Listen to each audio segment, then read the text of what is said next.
It's now 6:53. Let's take a look at the top stories we're following as you head out the door this morning. We begin with WAAY 31's Rodnia Ross.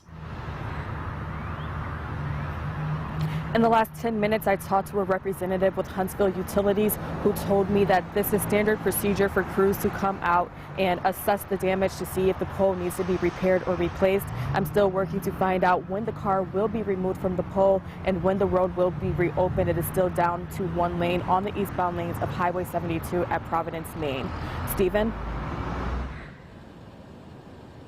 A major announcement will be made at the Toyota engine plant in Huntsville this morning. Now, we don't know exactly what will be said at this announcement, but WAAY 31 will be live streaming it at 10 a.m. on our website. We'll also have a crew of reporters on the scene. Alyssa? This morning, we now know the body found in Soddy Creek in Marshall County is that of Coy Spears. The 18-year-old from DeKalb County disappeared nearly 3 weeks ago. His Jeep was swept away by floodwaters in Bucks Pocket State Park. 3 fishermen found his body near the last location he was seen. Madison County Commissioner Phil Vandiver told WAAY 31 they've discovered a natural wet weather spring underneath the road. He believes it could lead to more serious issues. Right now it's underneath Raspberry Way. Vandiver says the weather needs to hold off before they can make any repairs.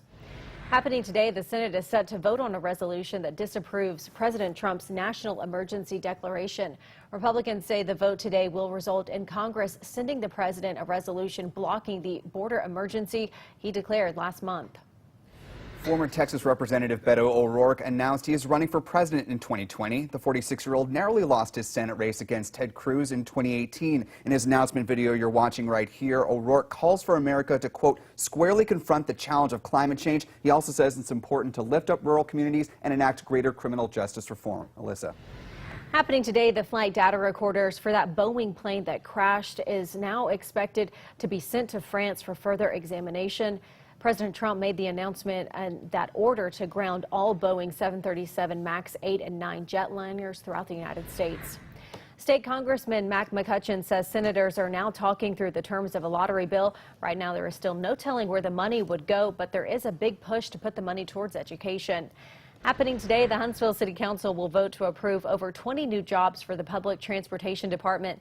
The city tells WAAY 31 the positions are necessary because of the plan to expand bus routes to the weekend and also have those routes run later in the day. Kate.